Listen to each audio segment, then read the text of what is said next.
A'udzubillahi minasyaitonirrajim. Aku berlindung kepada Allah dari godaan syaitan yang terkutuk dengan Bismillahirrahmanirrahim, dengan nama Allah yang Maha Pengasih lagi Maha Penyayang. Surah Shad, surah ke-38 ayat 27 sampai ayat 42. Wa ma khalaqnas samaa, dan tidaklah kami Allah ciptakan langit, wal arda, dan bumi, wa ma bainahuma, dan apa-apa yang ada di antara keduanya, langit dan bumi, batila, itu batil, sia-sia.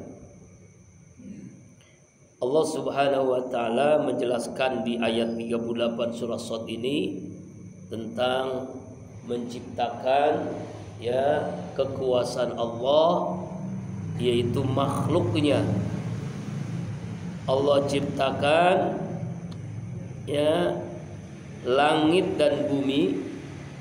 Semua yang ada di antara langit dan bumi itu tidak ada yang sia-sia, batila.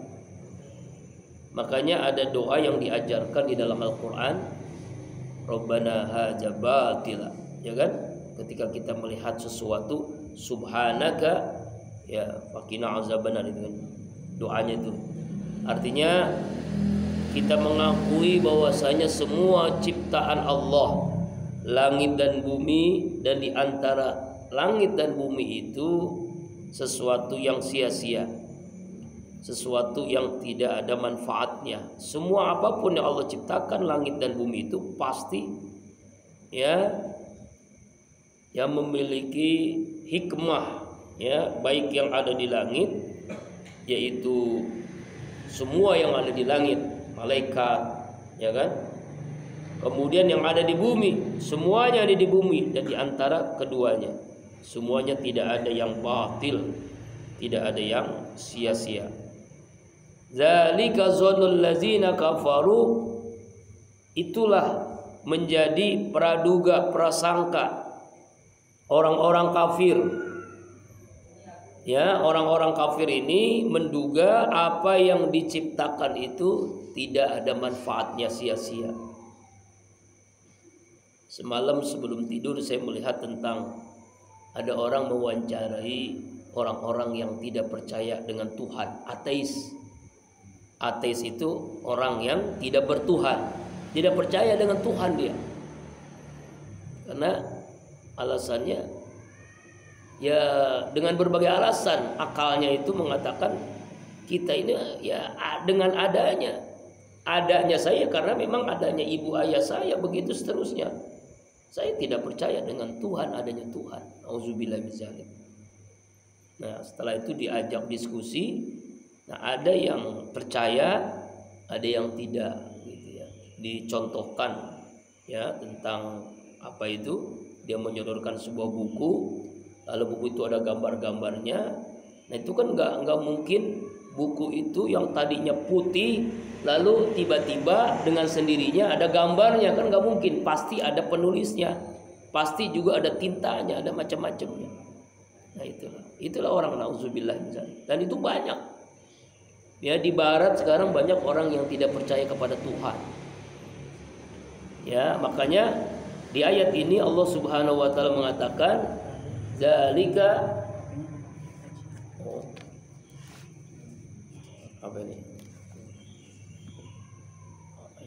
zalika zannul ladzina kafaru.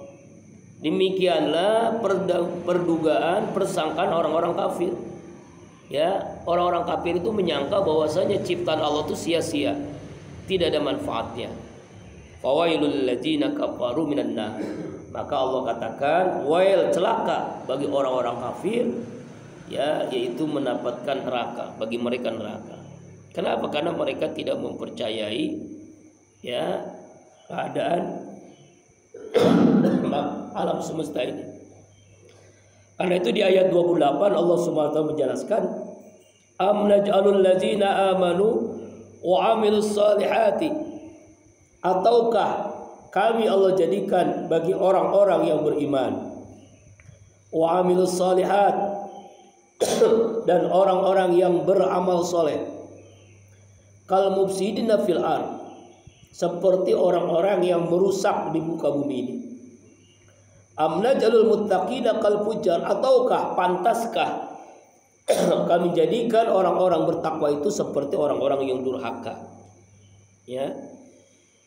Artinya adalah Allah Subhanahu wa taala di ayat 28 ini menegaskan, setelah Allah menceritakan bahwasanya Dia yang diciptakan itu tidak sia-sia, yang mengatakan sia-sia itu adalah orang-orang kafir. Bahkan orang-orang kafir itu adalah orang yang nanti mendapatkan neraka Allah, nauzubillah min dzalik. Maka di ayat yang ke-28 ini Allah Subhanahu wa taala membuat istifham, pertanyaan. Patutkah, pantaskah kami Allah jadikan orang beriman, orang beramal soleh seperti orang-orang yang merusak? Patutkah, pantaskah? Kan gak patut, gak pantas, gak mungkin lah orang yang beriman, orang yang beramal soleh itu merusak, gak mungkin.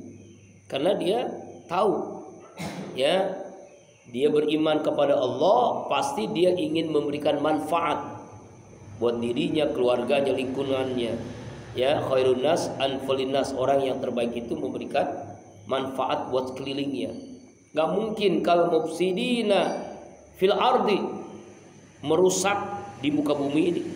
Gak mungkin. Yang merusak itu pasti orang-orang zalim. Ya.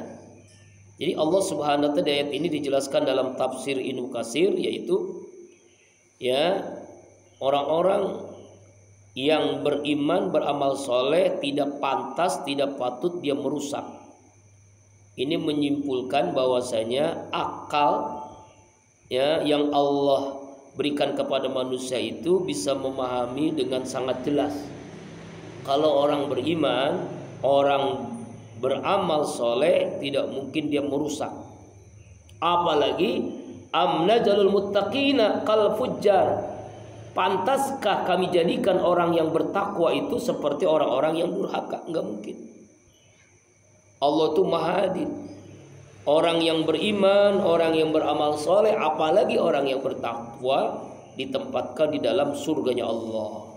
Ya, tidak mungkin, ya, tidak patut bagi Allah untuk memberikan yang sama. Orang kafir ya neraka, orang beriman, orang bertakwa ya surga ridha Allah Subhanahu wa taala. Inilah bentuk kebijaksanaan Allah, bentuk kemahaadilan Allah. Allah itu maha adil. Keadilannya yaitu orang yang beriman mendapatkan surga ridha Allah, orang yang kafir mendapatkan murka dan neraka Allah. Nah, itu. Jadi nggak mungkin. Ini bentuk pertanyaan yang terjawab bahwa tidak mungkin orang-orang yang beriman itu merusak. Tidak mungkin orang bertakwa itu menjadi orang yang puja durhaka. Ya. Kitabun anzalnahu ilaika mubarakun. Inilah kitab, inilah Al-Quran. Anzalnahu, yang kami telah turunkan, ilaika, kepadamu ya Muhammad sallallahu alaihi wasallam, mubarakun, kitab yang penuh dengan keberkahan. Liyadabbaru, agar mereka mengambil pelajaran, memperhatikan, merenungkan, menghayati ayat-ayatnya Allah, ayatnya Al-Quran.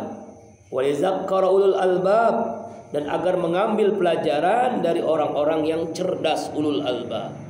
Apa makna ayat ini? Allah Subhanahu wa taala menjelaskan bahwasanya Al-Quran yang Allah turunkan itu kitab kepada Nabi Muhammad SAW, mubarakun, kitab yang penuh dengan berkah, kitab yang penuh dengan berkah. Ini kejadian nyata nih. Jadi kan sekarang lagi masih media sosial nih, kan luar biasa medsos ini ya. Jadi ada seorang muslim mukmin, dia memberikan Al-Quran terjemah kepada orang-orang dan disuruh membacanya, terjemahnya, karena kan dia bukan muslim. Ya, Lalu dia membaca terjemahnya itu. Mau nggak? Mau. Silakan buka. Silakan buka, terserah halaman berapa. Lalu dia buka, lalu dia baca terjemahnya. Ketika membaca terjemah itu, ada yang nangis, ada yang sadar bahwasanya wah ini bukan sembarangan kitab. Akhirnya dia tertarik tuh. Itu pertama kali dia baca terjemahan saja sampai menangis, meneteskan air mata. Ini yang selama ini saya cari. Terus dia mempelajari, alhamdulillah akhirnya dia masuk Islam. Nah, ini dakwah luar biasa nih. Dakwah luar biasa. Dia datangi orang-orang yang bukan muslim, disuruh baca Al-Quran dengan bukan Al-Quran ayatnya tapi terjemahannya. Tapi banyak yang tersentuh hatinya. Walaupun ada juga yang menolaknya untuk membacanya. Nah itu. Kenapa? Karena Al-Quran itu kitab yang penuh berkah. Makanya sampai Rasulullah mengatakan ahlullah, keluarga Allah. Siapa dia? Ahlul Quran, orang yang ahli Al-Quran. Allah menyebut Allah itu punya keluarga. Tapi ini tanda kutip ya, jangan mengartikan Allah itu punya anak, punya istri, bukan. Allah itu sampai mengatakan punya keluarga. Siapa keluarga Allah? Orang yang selalu berinteraksi dengan Al-Quran. Dia membaca, memahami, menghafalnya, mengamalkannya dalam kesehariannya. Jadi ahlullah itu ahlul Quran. Ya. Bahkan seorang penghafal Al-Quran itu bisa memberikan syafaat ya 7 keturunannya. Sampai begitu. Saking pentingnya orang yang hafal Al-Quran. Kenapa? Karena mubarakun, kitab yang penuh dengan keberkahan, berkah. Ya, kitab yang penuh dengan keberkahan, berkah. Apa itu berkah? Ziyadatul khair, bertambahnya kebaikan. Orang yang selalu berhubungan dengan Al-Quran, dia membaca Al-Quran, ilmunya jadi berkah, umurnya jadi berkah, rezekinya menjadi berkah, rumah tangganya menjadi berkah, ya kehidupannya menjadi berkah, ya menjadi berkah. Makanya Rasulullah SAW mengingatkan, nawwiru buyutakum bitilawatil Quran wassalah, terangi rumah-rumah kalian dengan bacaan Al-Quran dan sholat-sholat sunnah. Sampai begitu. Jangan rumah kita seperti serem, angker. Kenapa? Karena rumah yang enggak dibaca Al-Quran. Mubarakun, kitab Al-Quran itu kitab yang penuh dengan keberkahan. Ya kan? Dan itu membuktikan berkah orang yang hafal Quran itu.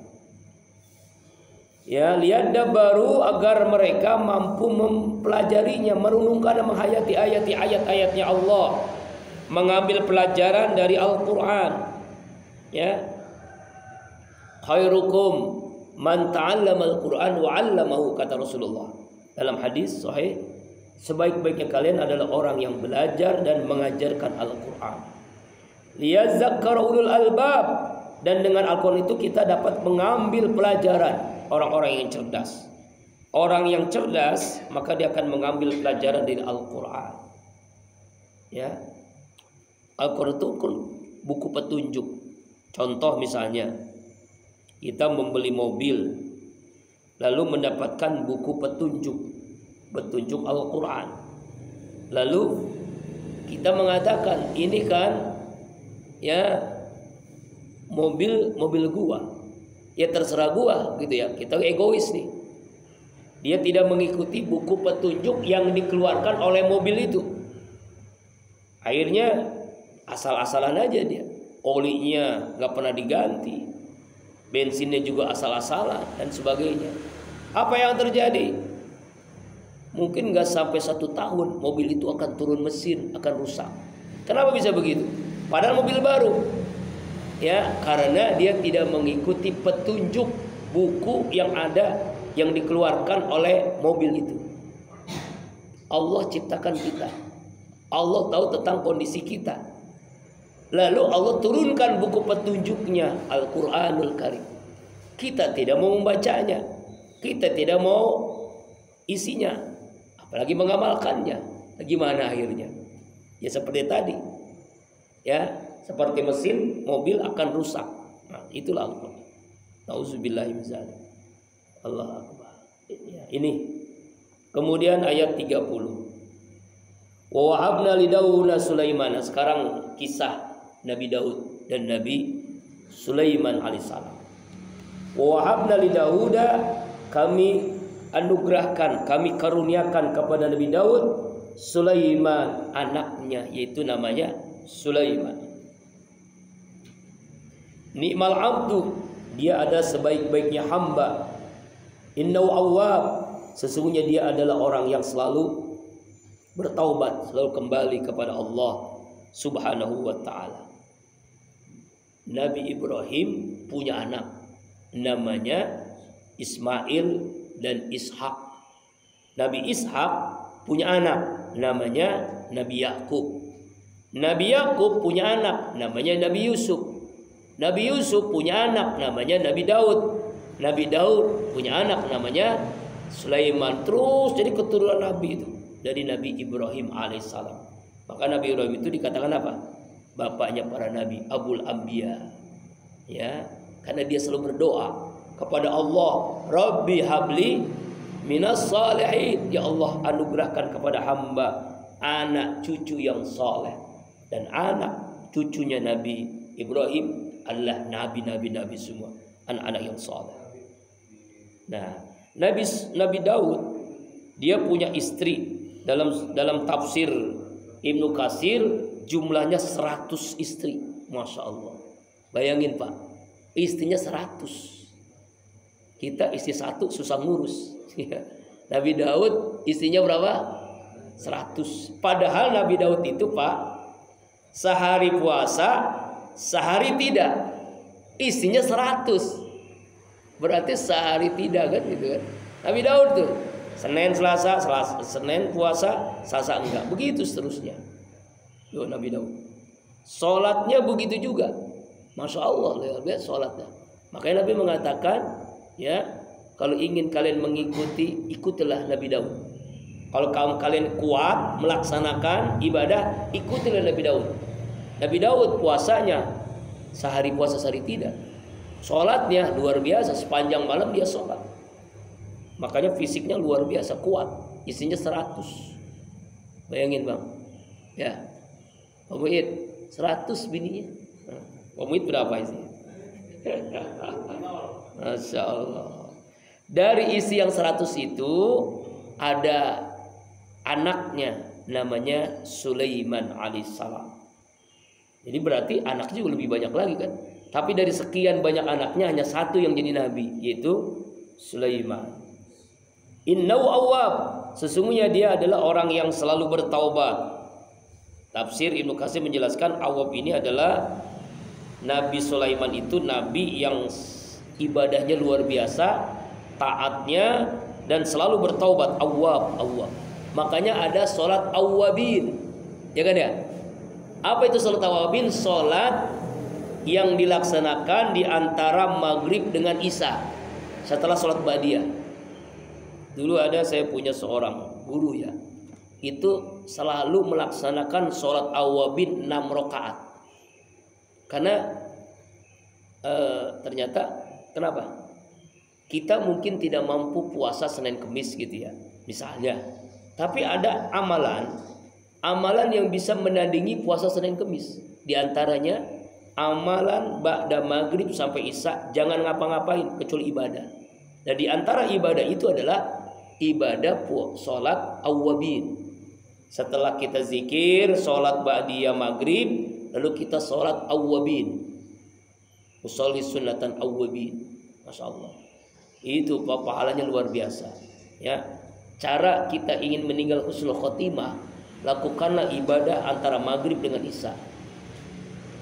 Ada seorang yang kaya raya, dia bisnisnya kalau sekarang mungkin miliaran bisnisnya.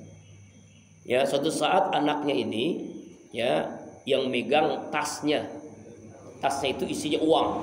Ini namanya dagang kan, dia punya tas untuk bisnisnya tuh, tasnya isinya uang. Lalu tasnya hilang, lupa naruhnya. Dicari-cari. Enggak ketemu. Ya kan? Nah, akhirnya ketemu tasnya itu. Ya gembira bukan main. Kenapa? Karena hampir beberapa hari nggak ketemu itu tasnya. Ketemu gembiranya kan luar biasa kan, karena isinya tuh uang. Wah, miliaran lah karena dia bisnisnya luar biasa. Anaknya ini akhirnya nemui orang tuanya yang biasa dilakukan orang tua itu selalu berzikir antara maghrib dengan isya. Karena dia tidak pernah meninggalkan masjid sebelum sholat isya berjamaah baru pulang ke rumah.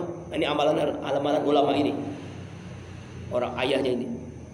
Dia memberitahukan, gembira banget, ayah, abi, saya ketemu nih tas yang kita cari-cari selama ini. Itu bapaknya bukan gembira, marah besar. Dia marahi anaknya. Hai fulan, namanya saya lupa. Ini saya sedang ibadah di masjid. Kenapa engkau memberitahukan itu? Itu dunia nggak ada harganya. Mulai saat ini kamu nggak boleh di negeri ini selama 3 tahun. Diusir tuh anaknya 3 tahun nggak boleh ada di kampungnya. Gara-gara mengganggu bapaknya yang sedang ibadah antara maghrib dengan isya. Kenapa? Karena melebihi pahala, melebihi dunia yang sekecil nggak ada harganya tadi. Begitu sampai ya Allah ya Allah. Makanya dia katanya sampai mengatakan antara bainal maghrib wal isya itu luar biasa, Pak. Ini amalan yang sekarang banyak orang meninggalkannya ya, masya Allah. Nah itu diantaranya. Nah Nabi Sulaiman adalah nabi yang selalu melakukan itu, Pak. Makanya ada sholat namanya sholat awwabi, sholat antara maghrib dengan isya, ya. Benar-benar kita kalau nggak mampu setiap hari paling tidak seminggu sekali lah, ya kan? Apa buktinya? Malam Jumat kan ya. Kan kita kan malam Jumat ya Yasin tuh, habis maghrib nggak keluar rumah kan? Nggak keluar masjid kan? Sebelum selesai sholat isya, minimal seminggu sekali ya. Apalagi kalau bisa setiap hari, masya Allah. Nah itu Nabi Sulaiman ini nabi yang luar biasa. Ya memang ayahnya nabi, anaknya juga nabi. Ayahnya udah punya kerajaan, Pak. Makanya anaknya pun mewariskan kerajaan Nabi Daud alaihissalam. Cuma kerajaannya tidak sebesar Nabi Sulaiman. Dia mengembangkannya tuh, Nabi Sulaiman nanti. Mari kita lihat kisahnya secara ringkas di ayat-ayat ini tentang kisah Nabi Sulaiman. Izu uyrudha alaihi bil asiyi safinatul jiyad. Ingatlah ketika ditunjuk kepada Nabi Sulaiman bil asiyi pada waktu sore hari, safinatul jiyad, beberapa ekor kuda-kuda yang sangat cepat larinya. Jadi Nabi Sulaiman ini kisahnya dulu ya. Kisahnya sebelum punya kerajaan yang sangat besar, diberikan oleh Allah punya kuda. Kalau kita mah kira-kira punya mobil yang apa tuh? Mobil yang larinya cepat kayak ya, kuda itu kan barang mewah. Kuda itu barang mewah kan, kemana-mana. Kalau kita tuh punya mobil yang cepat larinya begitu, punya pesawat lah. Kalau mobil kalah sama pesawat lah. Nah kalau dulu orang ingin melihat orang itu kaya hebat, punya kuda. Nabi Sulaiman itu punya. Memang harga kuda juga mahal. Sampai hari ini harga kuda mahal, Pak. Harga kuda mahal, bisa puluhan juta. Lebih mahal dari ekor sapi, bahkan dari onta ya. Kalau apalagi kuda-kuda untuk perlombaan. Nah di tafsir Ibnu Katsir dijelaskan jumlah kudanya itu ada 20 ekor kuda. Dan yang luar biasanya kudanya itu bukan sebarang kuda. Kudanya punya sayap, Pak. Nah, dalam tafsir Ibnu Katsir dijelaskan kudanya ini punya sayap. Punya sayap. Berarti bukan hanya lari tapi juga bisa terbang. Bayangkan kalau kita punya kuda bisa sayap, nggak usah punya motor lagi kan. Masya Allah. Ya, kita bisa ke Mekah, bisa ke Madinah gitu ya, nggak usah naik pesawat lagi ya, karena punya kuda kan dia bisa terbang. Nah, tapi apa yang terjadi ya, faqala inni ahbabtu hubbal khair. Nabi Sulaiman berkata, sesungguhnya aku lebih mencintai hubbal khair, rasa cinta terhadap kuda yang baik ini, anzikir Rabbi, daripada mengingat Tuhanku. Hatta tawarut bil hijab, sehingga tertutup matahari dengan tabir, dengan gelapnya malam.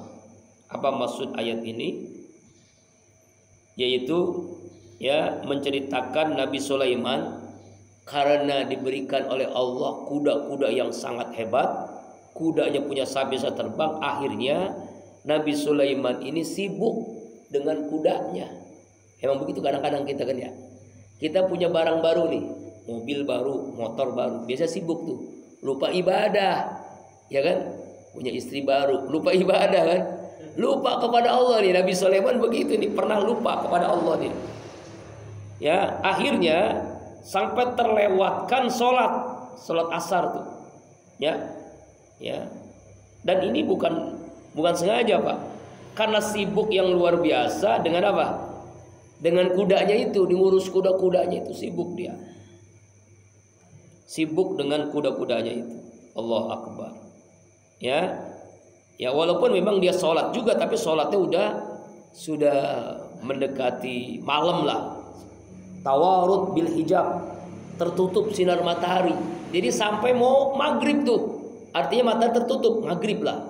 Jadi sudah melewati.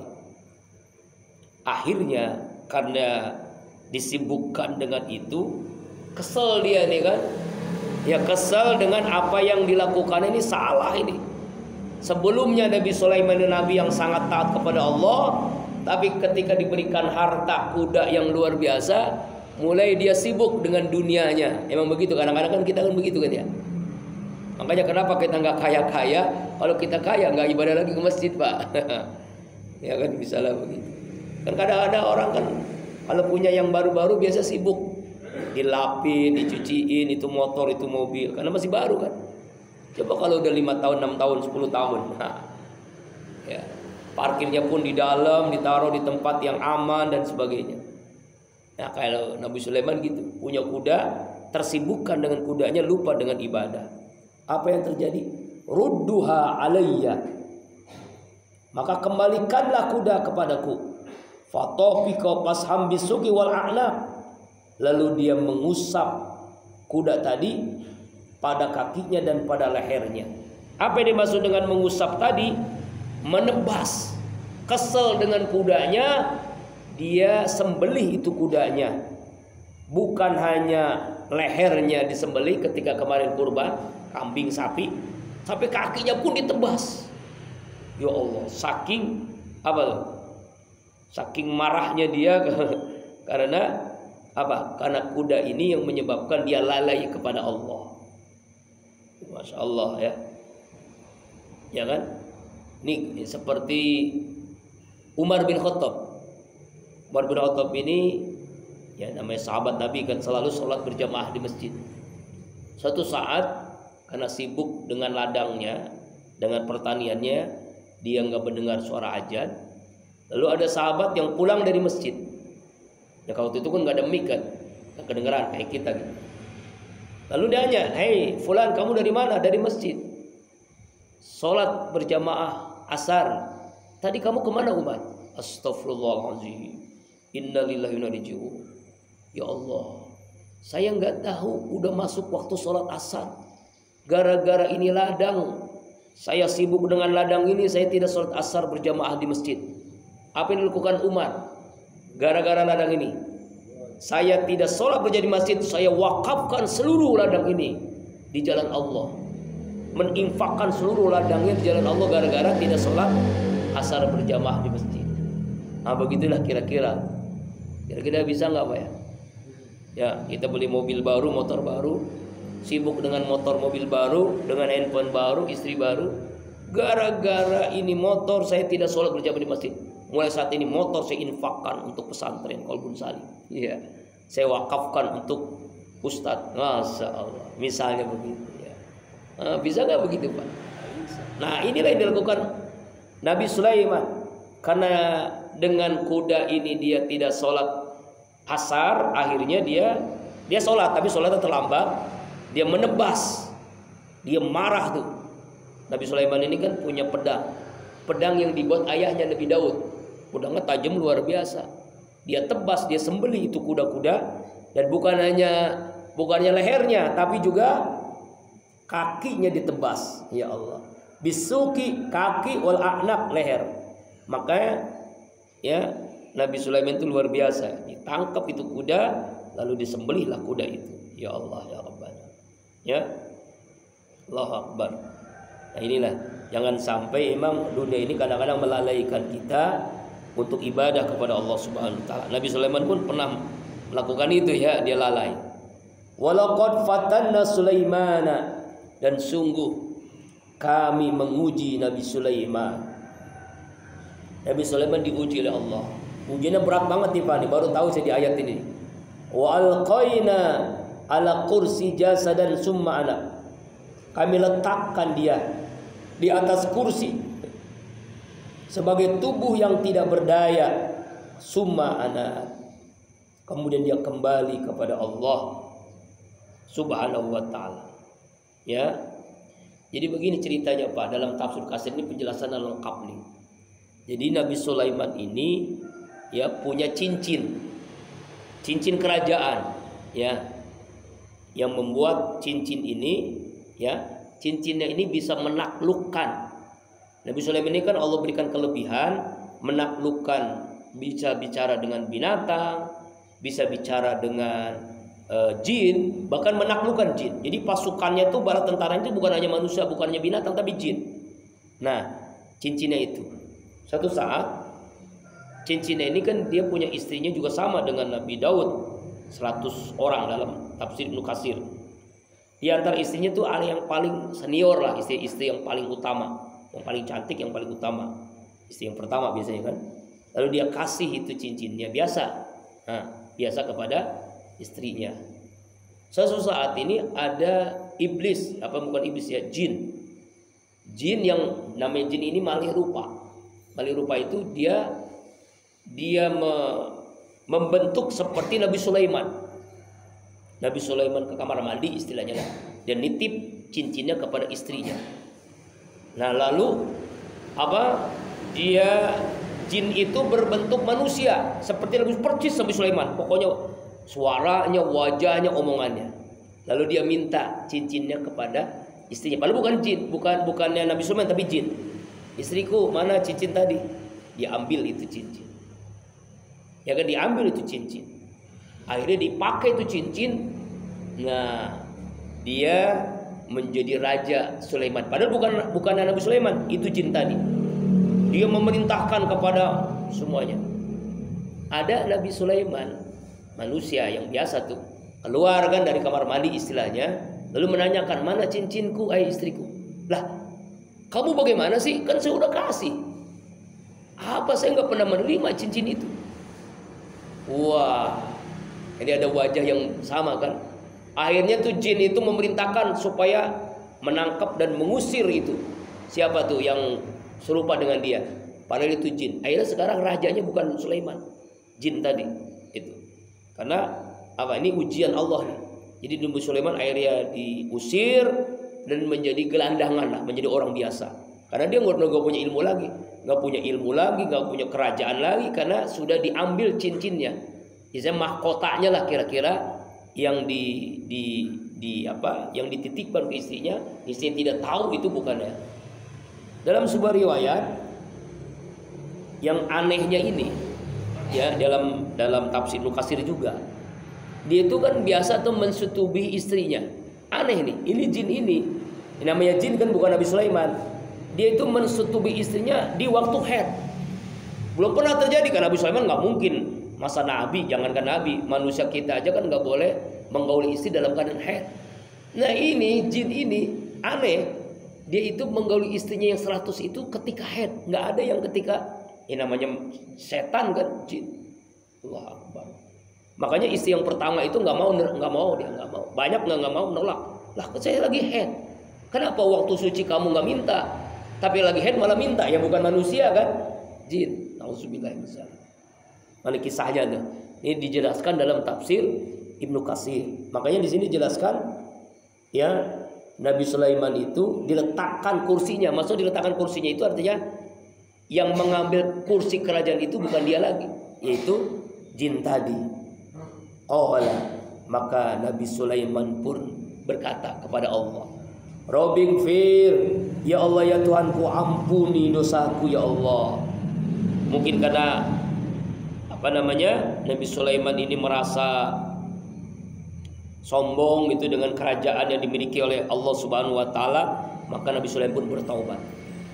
Semua nabi ini melakukan kesalahan pasti bertaubat.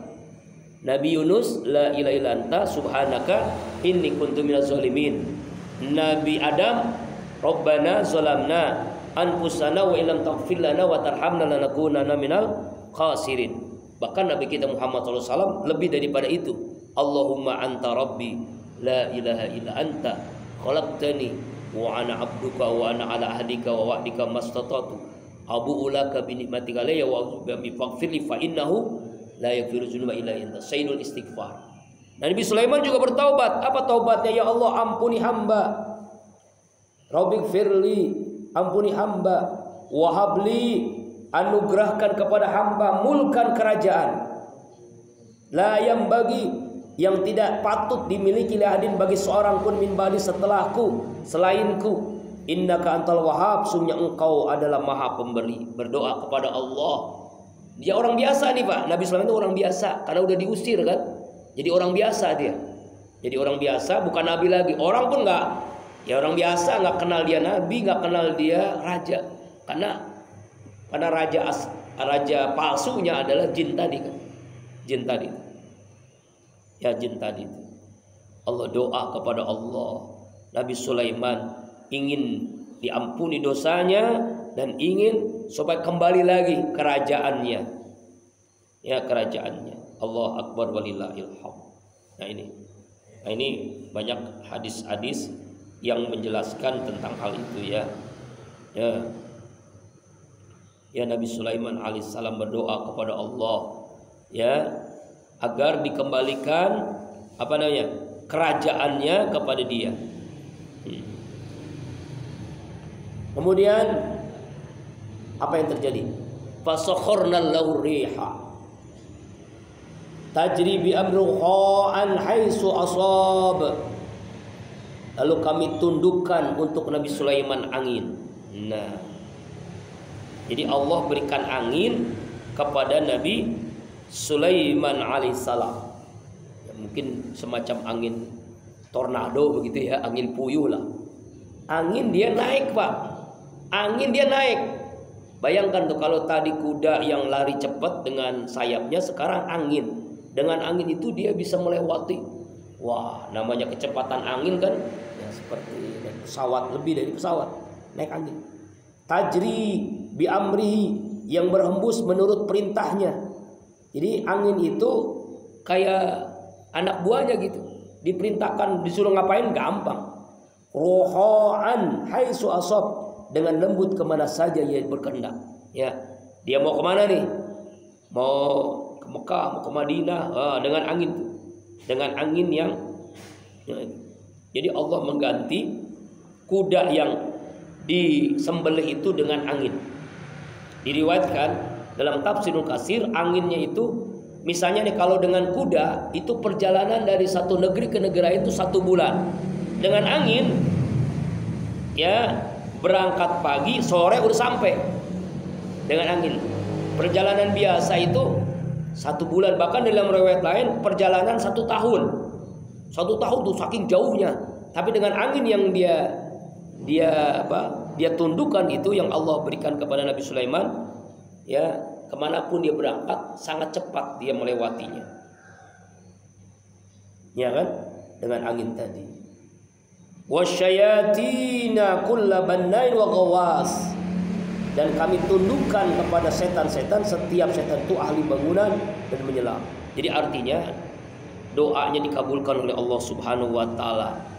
Ya, akhirnya tuh dengan angin tadi itu Nabi Sulaiman ya kembali mengambil mengambil cincinnya. Ya, mengambil cincinnya, cincin kekuasaannya itu kepada siapa? Jin tadi.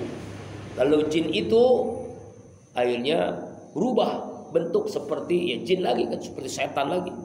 Ditangkap, istilahnya dipenjara oleh Nabi Sulaiman.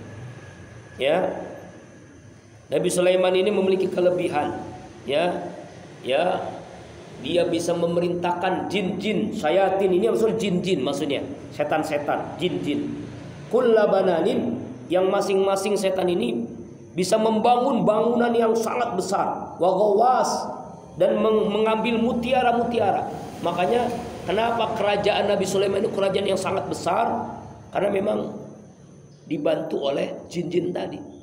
Sama seperti kan kalau akal kita manusia biasa, nggak mungkin itu orang Indonesia membuat Borobudur, candi-candi, itu nggak mungkin. Pasti dia dibantu oleh siapa? Oleh jin, Pak. Dengan apa? Dengan mantra-mantranya itu. Kan jin itu kan setan. Ada minal jinnati wan nas kan. Nah, jin itu setan. Ditundukkan dengan ilmu-ilmunya, maka dia bisa membuat candi-candi. Karena memang inginkan setan supaya menyembah patung kan. Dipermudah tuh bikin-bikin candi. Allah, ya begitulah. Nabi Sulaiman begitu. Membangun bangunan yang luar biasa, dan jin itu bisa menyelam ke lautan, namanya gawas namanya. Gawas itu mengeluarkan di laut itu mutiara-mutiara yang ada di lautan, yang tidak bisa kecuali oleh jin itu mengambilnya. Insyaallah.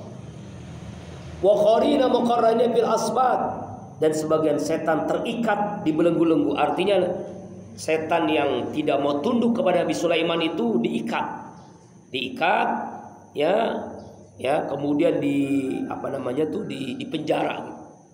Apalagi yang tadi itu yang mengambil cincinnya Nabi Sulaiman. Haja atauna, ini adalah anugerah Allah. Famnun, maka berikanlah. Au amsik, tahanlah. Begori hisab, tanpa hisab. Ya, artinya adalah ini adalah semua pemberian Allah.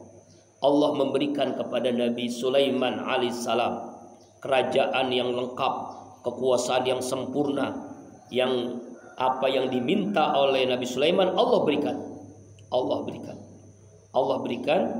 Nah, di dalam kitab Bukhari Muslim, Rasulullah itu disuruh memilih, apakah ingin seperti Nabi Sulaiman, apakah seperti hamba Allah, seorang Rasul dan Nabi yang biasa.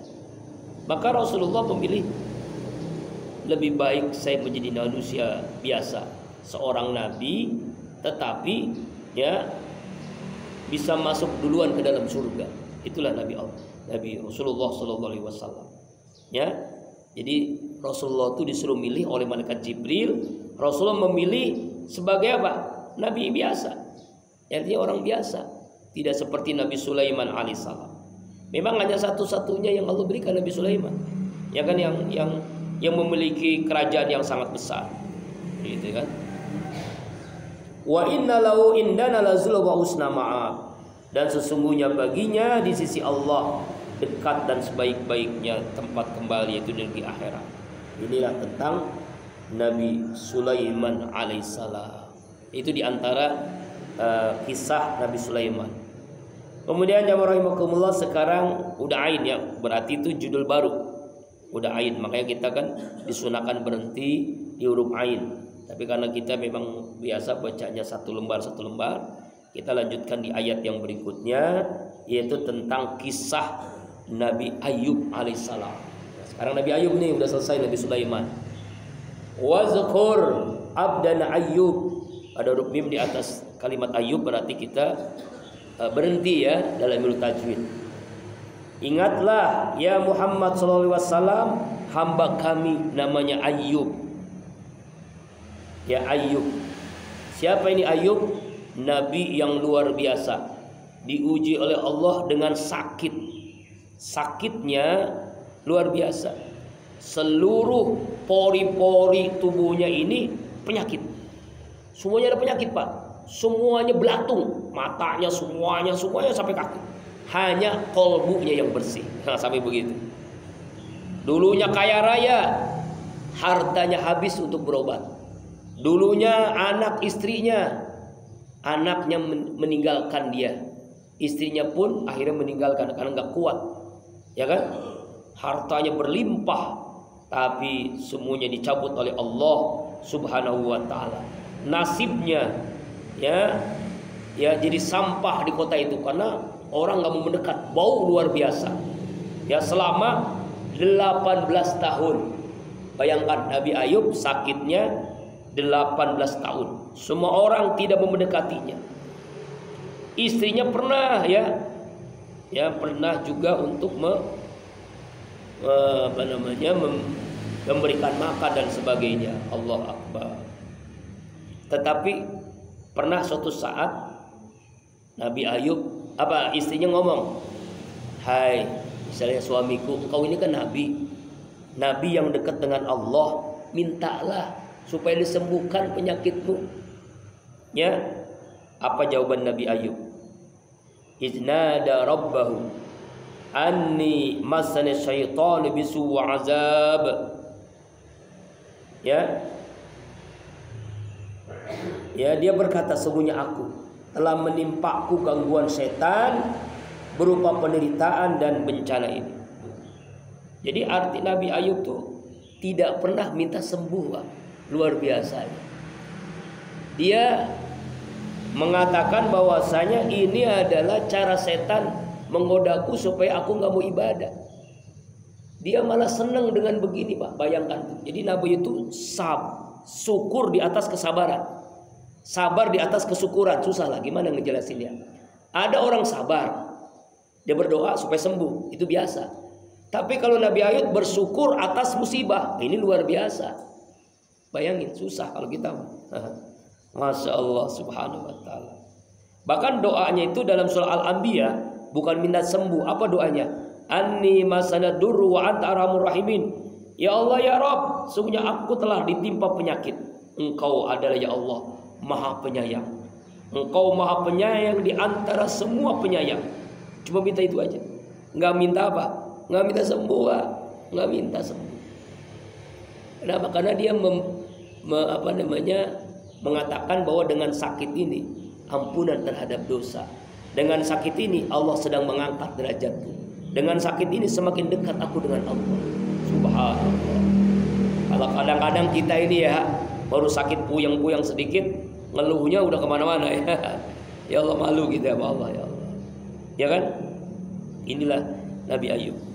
Lalu apa akhirnya setelah dia berdoa seperti itu? Ya, sama seperti Nabi Ibrahim, ujiannya lebih berat lagi ya. Nabi Ayub juga berat dengan ujian ini. Apa kata Allah? Urqub birijlika. Setelah 18 tahun, Nabi Ayub Allah perintahkan, hentakkanlah bumi ini dengan kakimu. Jadi bilang nginjak bumi gitu. Hentakkan, nginjak bumi. Apa yang terjadi? Haza muktasal waridun wa syarab. Dari tanah itu keluar air. Air yang sangat jernih.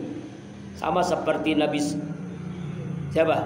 Ismail masih bayi, kakinya goyang-goyang, dari kakinya keluar air. Air apa namanya? Nah ini nih, saya baru dapat air Zam-Zam, baru pulang Pak Haji Sulaiman. Air Zam-Zam. Nah, cuma satu doang, yang buat saya doang. Tapi saya butuh, tapi ada orang yang butuh. Santri lagi sakit. Ini saya mau kasih ke santri yang sakit. Kemarin dioperasi di RSUD dan juga telinganya juga sakit, ya Allah kasihan. Ya, orang tua saya datang dari NTB. Nah, ini mudah-mudahan dengan air Zam-Zam mukjizat Allah sembuhkan insyaallah. Nah, ya, coba. Beliau ini hajinya itu nggak perlu antri. Ya, nggak perlu antri. Tahun ini daftar, tahun ini berangkat. Murah, Pak. 200 jutaan. Jadi kalau Bapak pengen haji nggak perlu antri, gampang. Ya, punya duit minimal 200 juta. Ya, minimal. Ya. Apalagi si Raffi Ahmad tuh ya. Waduh, sampai sekeluarga diajak semua. Kalau nggak salah 7M apa dia? Waduh, itu melempar jumrohnya nggak perlu jalan 7 kilo, 6 kilo, paling cuma berapa ratus meter tuh ya. Ya Allah, ya Allah. Tapi tidak merasakan beratnya haji ya. Nah tuh, ya apa yang terjadi? Haja muktasal barin wa syarab. Air itu memancar. Lalu air itu kata Allah muktasalun, untuk mandi. Baridun yang sejuk wa syarab, dan untuk minum. Mandi dan untuk minum, untuk obat. Akhirnya Saat itu juga Nabi Sulaiman seperti biasa, nggak pernah punya penyakit, sembuh total, langsung ganteng gagah. Kisah Nabi Sulaiman, Nabi Ayub maaf, Nabi Ayub sehat seperti sedia kala, seperti anak muda lagi, masya Allah. Itulah, mudah-mudahan ya ini adalah bagian daripada cerita nyata. Ini kisah nyata Pak ya, bukan kisah rekayasa, bukan fiktif. Pas waktu suruh. Mudah-mudahan kita mengambil ibrah dari pelajaran ini. Insyaallah ayat selanjutnya tentang kisah Nabi Ayub alaihissalam. Bi barakati wa karamati wal mujid